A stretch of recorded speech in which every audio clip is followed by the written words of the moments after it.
babes, you're not gonna believe this story. So grab your iced coffee, pull up your appointment book, and let me take you into a day in my life as a nail tech in Atlanta that turned from glitz and glam to full-blown fraud. Like actual white-collar crime. No, seriously. Let's get into it. I woke up to the usual buzz of my iPhone alarm, Barbie Dreams Remix Edition, and checked my calendar. 5 clients, 2 sets of freestyles, 1 returning client from DC, and a walk-in booked through my website at 2:45 p.m. Busy, but nothing I couldn't handle. I threw on my pink Crocs, a 2-piece Skims dupe, and tied my braids into a high pony. Then I grabbed my Stanley Cup and headed down to my private suite inside the Nail Vault on Lenox Road. It's a clean, aesthetic space. Marble floors, flower wall, neon, polished by Kai sign. You already know.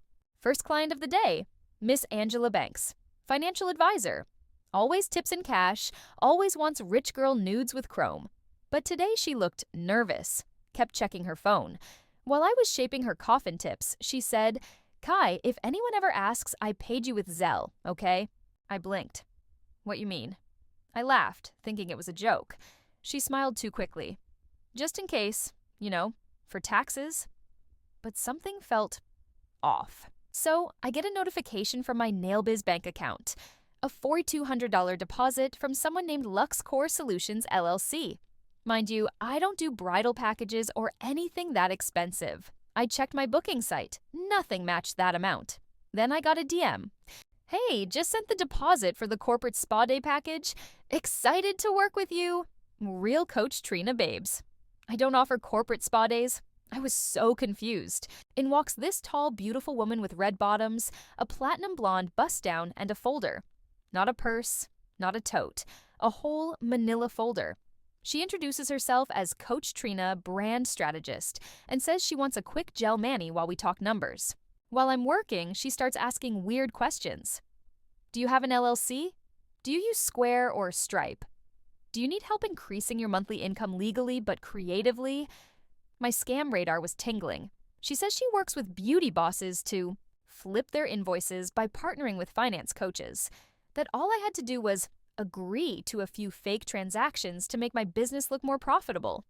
I smiled, nodded, and recorded everything with my Apple Watch. My heart was racing. I knew something shady was going on.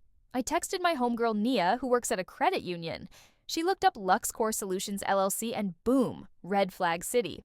That company was flagged for money laundering. And Coach Trina?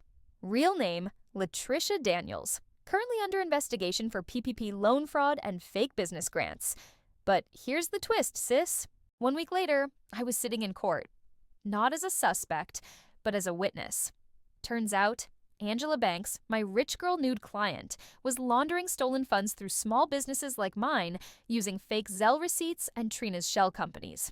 They were finessing federal grants, flipping fake consulting invoices, and using nail techs, hair, stylists, and estheticians as their cover. And I wasn't the only one. 17 beauty bosses in Atlanta got caught up. Some didn't even know. Moral of the story? If someone offers you fast money through business coaching, corporate deposits, or weird invoices, run. Record, report.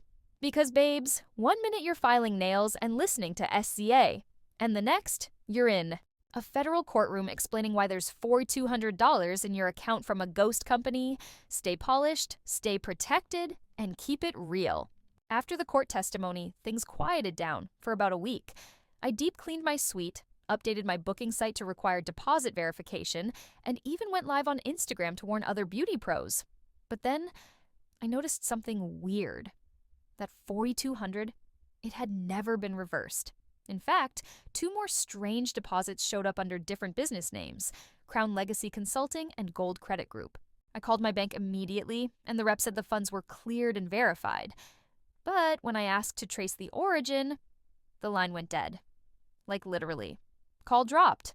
And when I called back, my account was frozen. 4th of July, I'm chilling on my balcony with a margarita, watching fireworks, and thinking I'm finally free of the drama. Then, knock, knock, knock. I look through the peephole. 2 men in suits. Yeah? We're with the IRS Criminal Investigations Division. We need to ask you a few questions about your business and recent financial activity. Not the IRS showing up during fireworks, baby. I invited them in. Heart pounding, but calm, 'cause I knew I had receipts. But what they told me next? I wasn't ready. Turns out, I'd been flagged as a low-risk mule in a sting operation the government was already running on Atlanta's underground finance rings. They'd been tracking Coach Trina and Angela for months, and when that $4,200 hit my account, it triggered their system. But because I recorded the conversation, froze my accounts, and reported it, they decided to keep me in the loop. As bait, they needed the scammers to keep thinking I was just another clueless beauty biz owner. I was officially an informant. Now I've got a lawyer on retainer, a fraud specialist watching my accounts, and a podcast offer on the table. Polished and protected. The Scam Files. People think being a nail tech is just about rhinestones and gel polish, but it's also about protecting your name, your brand, and your bag. Name, your brand, and your bag. Because behind every disclaimer, the crime stories shared on this channel are fictional and created purely for entertainment purposes. Viewer discretion is advised, as the themes may still include sensitive or suspenseful content. Watch as I bring you thrilling tales well. Thanks for watching. If you're new here, don't forget to hit that like button, subscribe, and tap the bell so you never miss an upload.